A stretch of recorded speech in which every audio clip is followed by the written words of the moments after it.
What's up, guys? It's your boy Zaire, owner of ZAJ Enterprises.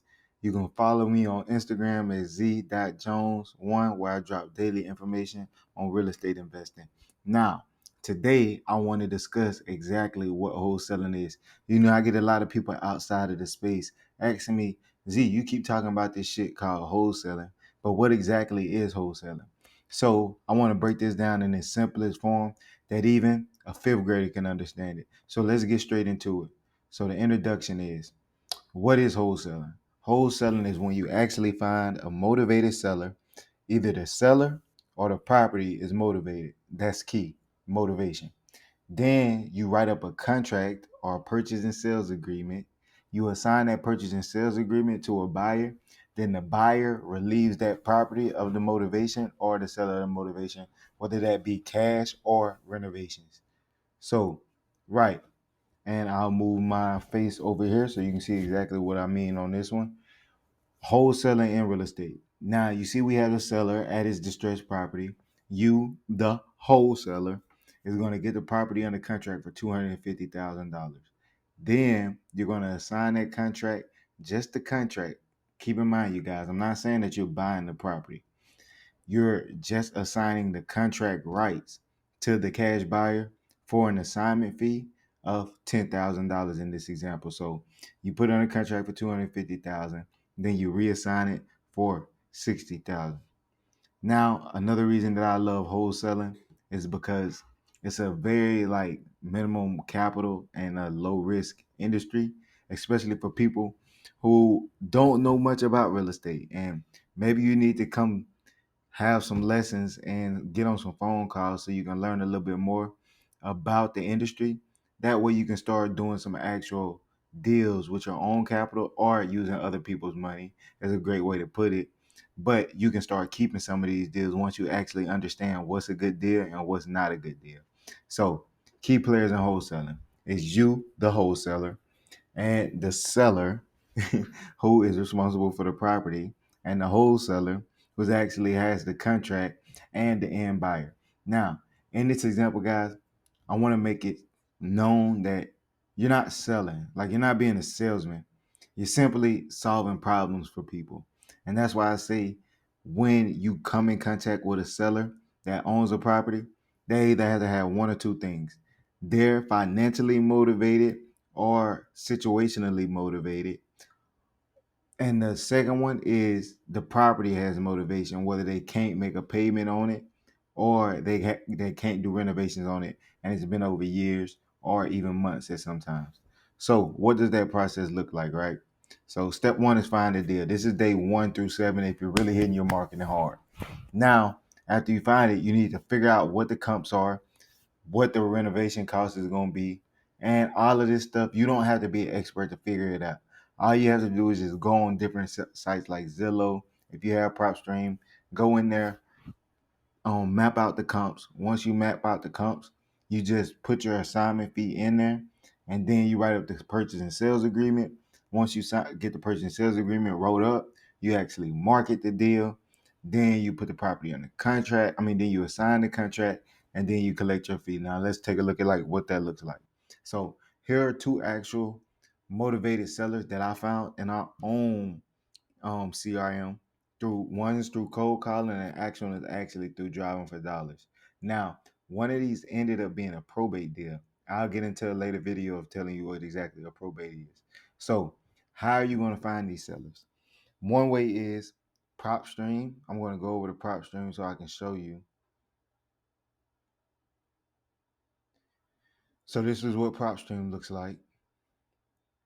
And then you have batch leads. I'm going to type batch leads in so you can see exactly what their website looks like. So this is batch leads. Now, going back to the PowerPoint, right? You guys, when you're in your car and you're driving past an ugly house, that's quote unquote driving for dollars. But what you want to do is take that address down and skip trace that address. When I say skip trace that address, go to somewhere like truepeoplesearch.com, cyberbackgroundchecks.com, and just figure out who the owner is. And they even have their cell phone number at sometimes. So you can send them a quick text and say, hey, are you the owner of this property? Are you looking to sell it? Only two questions we need to ask. So next, guys, is a purchase and sales agreement. Now, there's three things that I want you to keep in mind that are imperative to have in a purchase and sales agreement. First thing is the purchase price. You got to know how much you're buying the property for. Then your closing date. On average, wholesaling contract closing days are 30 days. Some days, if you have a legit cash buyer, you can get it down to 15 and 10, but that's usually a time span when it happens. Now, it's important to have clear and specific terms in your contract. Now, me, I haven't only negotiated cash transactions. I've done creative finance transactions too. So the terms get a little bit more trickier when you're getting into those kind of deals. Next on it. So negotiation tip, you guys. One thing I want to make like a very big thing in this presentation is you don't have to be a salesman. You just gotta understand the problem, build rapport with the seller, actually listen, and once you listen, you know their motivation and let them know that it's going to be a quick and hassle-free transaction for them. I mean, you're there as a wholesaler to solve a problem for a seller who has a property that's in a financial distress, but you can also connect the dots to get them cash in a quick amount of time frame. So, what does marketing a deal look like?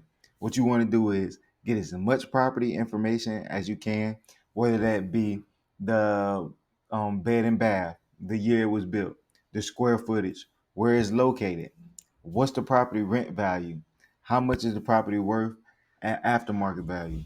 And once you figure out how much is worth at aftermarket value, then you get all this information and you start promoting it on Facebook websites or real estate platforms and stuff like that. Once you compile all this information, the biggest thing that you need for your investors is their return on investment.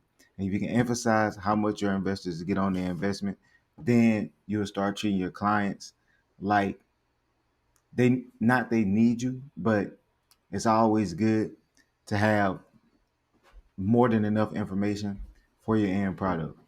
So assigning the contract. Now, when you're assigning the contract, you need to have clear terms in there that you're the assigner and you're assigning it to the assignee. And in order to protect yourself, there's certain terminology that you should have in the contract.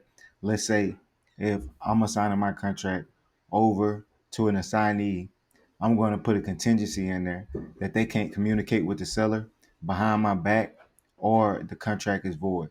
So if you can start adding stuff like that into your purchase and sales agreement, that'd be a great way to protect you from getting tricked out of a deal. Now, collecting your fee, what does that look like? So once I told you guys, I hadn't mentioned a title company in its entire slide because remember, I want to break this down to its core. So you get the property under contract. Once you get it under contract, once you negotiate the deal, you get it under contract, sign a purchase and sales agreement. Now, you don't take this purchase and sales agreement back home. What you're actually going to do with this purchase and sales agreement is take it to a title company. Once you take it to a title company is going to make sure that the title is clear.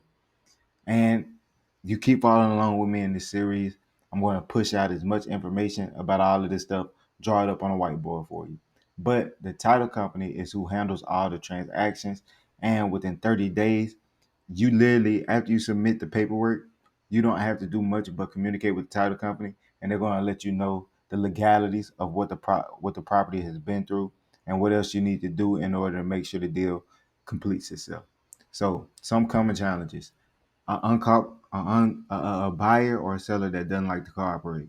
So those are some of the worst things, especially when you got wholesalers that are trying to JV your deal and you don't really know if they're a legit cash buyer, but it's ways that you can actually qualify cash buyers and sellers. And I'm gonna teach you those later on down the line because that's not what's important right now. And the time frame and efficiency you need to operate in wholesaling can get tricky too, depending on how many cash buyers you have or what's your deal flow.